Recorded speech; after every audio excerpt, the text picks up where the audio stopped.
Welcome back from the break. You're still watching Life Stories. Thank you for being a part of the show. And we continue with Madame Halima Namakula. Halima's mother gave Halima another chance to education. At this point, everything seemed to have gotten back to normal. Because as soon as I had the baby, I came back to my normal size. You know, you couldn't even tell if I didn't tell you that I had a baby. So she said, you know what, why don't you go back to school? They will not be able to tell. You see, me and my mother, we had a thing of talking like sisters. Because I was the only girl, just like me and Rachel, we talk, and that's where I got it from. That you can talk to your daughter as your sister or as your friend. And she said, you can still go back to school. So I talked to my brother who I was next to. I said, what do you think? How about if they find out that I had a baby? He said, we can play it around. So I went back to school and I talked to the teacher and I said, can I be able to come back? I only missed a few months. Remember, I left when I was about 6 months. So she said, so how are we going to explain this? So she took me to the headmaster, and the headmaster looked at this girl that she really loved. I was in sports. I used to be it, because I was in sports. I was the best runner. I was the best everything in sports. So they wanted me to come back. They couldn't see that baby because they didn't see the baby. So they said, okay, you can come back. That's when the father of my child came back in my life. Like a thief in the night, the man who paused Halima's education and life was back, but this time he did more than just pausing. He changed her life forever. Why did he come back at that time? I'm looking good. They do that. So he started coming to school, sneaking, and find me, and then say, you know, I love my baby. You didn't want him back? I wanted him back because I thought I was still in love. That's the father of my child. He came back, but I wasn't too much. I was afraid that I'm going to get pregnant again and I'm going to get out of school. So I stayed and I went to S3. But he kept on coming around. Had your life changed then? Were you now thinking more maturely? Yeah, I changed. I changed. And when I was in school, I was thinking that my baby's home. So that's a mother thinking, not a child, you know. So finally, he really sneaked in, and I got pregnant again. So that was it. My second pregnancy. My schooling was over. Halima's mother cried so much for her child who rejected the gift of education that had seen Mama Halima sacrifice a lot to afford. But this time, Mama Halima took a stand. So my mother told me, you know, this is going too far. Just forget about the school. I want to see the man. And he's telling you all these nice things. We are going to get married. Don't worry. I'll take care of the child. But the child doesn't even have a name. You know, the child doesn't have a name. But I'm too young to even realize all these mistakes that I'm making. You know, and still my mother was there. And nobody cared anymore. Oh, that's her. With her second pregnancy in school, Halima grew up in heart and mind. She realized the responsibilities that awaited her. Didn't you have any instance where you thought they were right to judge you that way? Because, I mean, yes, it happened, and then you got out of school and you were given another chance, even by the teachers. I think they were shocked as well, or disappointed. Everyone. So, did you think that the second time round, they were right to judge you and to think, no, Halima, it's too much? They were.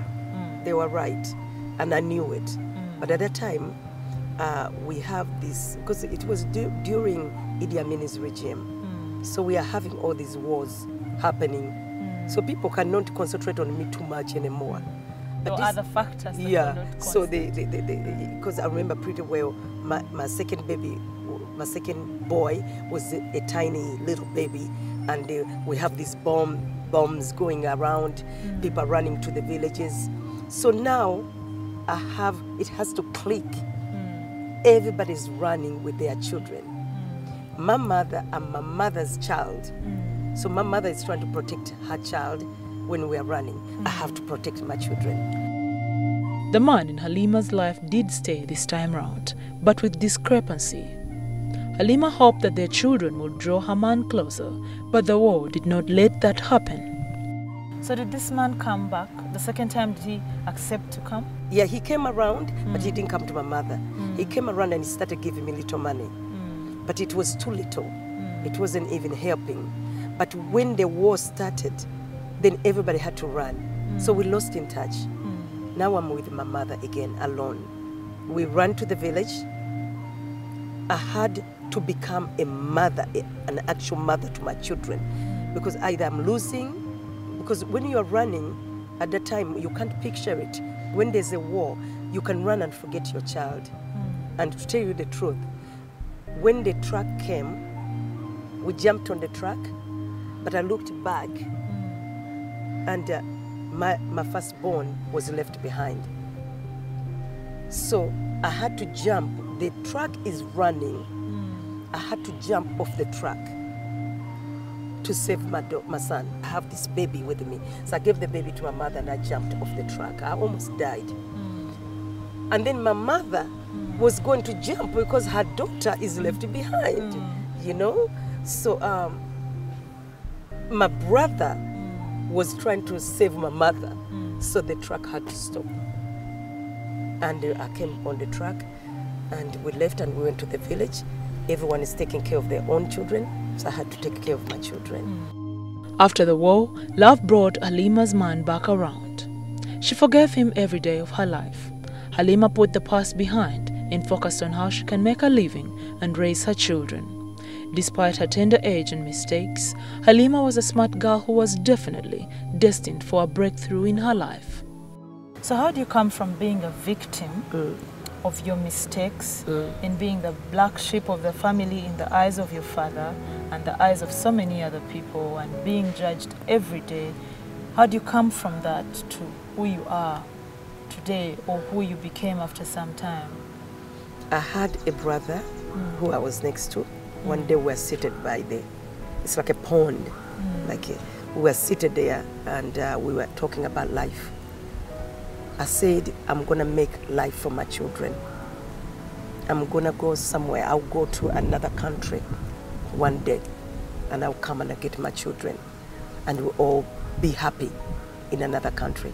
He asked me where I want to go. I said, I want to go to America. He said he want to go to France. I said, when you go to France first, if that's the only way I can get my children and go, then I'll do that. Why? If you ask me today, at that time I didn't know. I just wanted to go. I'm thinking that something will happen there.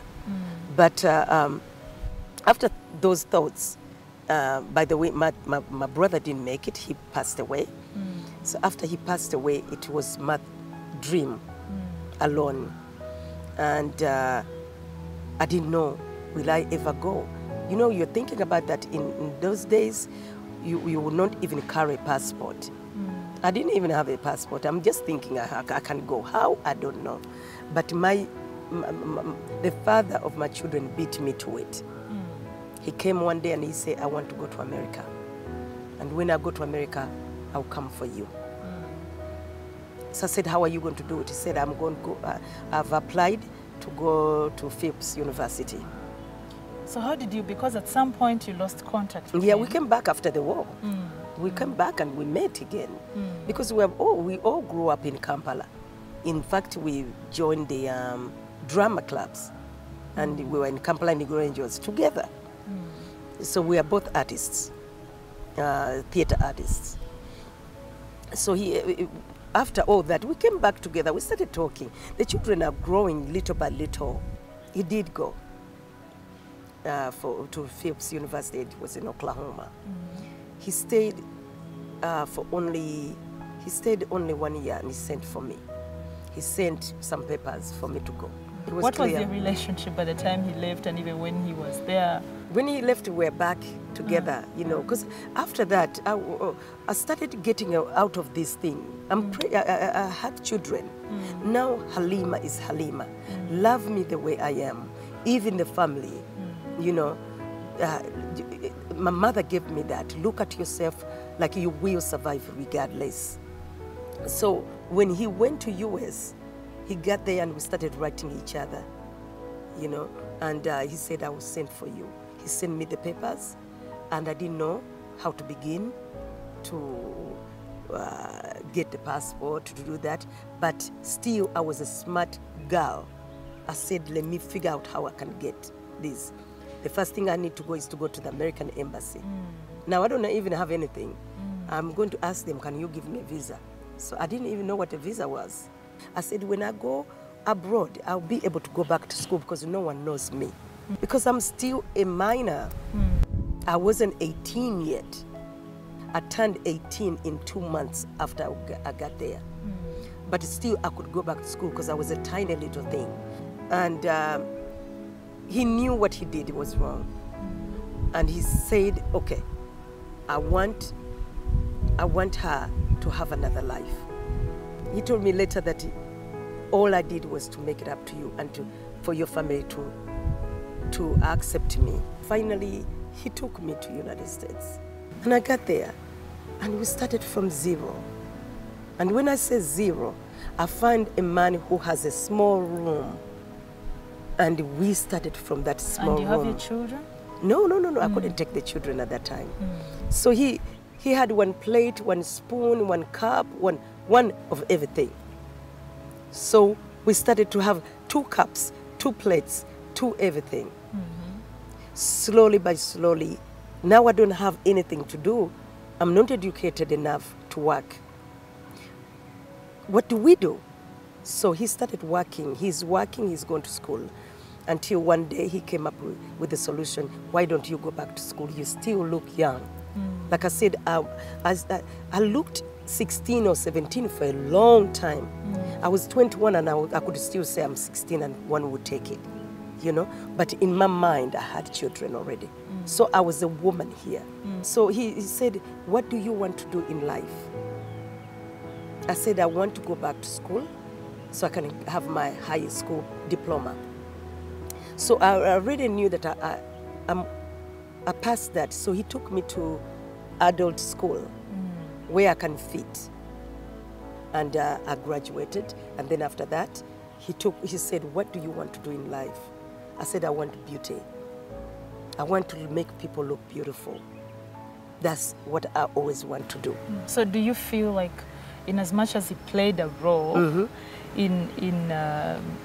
I want to call it messing up your life here, because I mean, you got out of school because you're pregnant and you're taken back and got out the second time. Do you think that he played a big role still in putting it together? He did. He did. If you ask me today, he's one of the those men that you cannot find today. He started with me, even at night. Because when you drop out, there's a lot of things you miss. So for me to go back, he was started with me. And I'm talking about kneeling by the bed so I will not go to sleep. Because I'm used to not going to school. And he started with me and helped me and guided me and told me you can make it. You know, every day, there isn't a day that passed that he didn't tell me you are beautiful. You are still beautiful. Even though you had children, they didn't take anything away from you. You know, so that also kept me going and made me who I am today. Because today, as an older woman, I still feel beautiful as an old woman. I see him, if he didn't pass away, I could see him today telling me that you are beautiful as old as you are, if he was around. And life kept on going.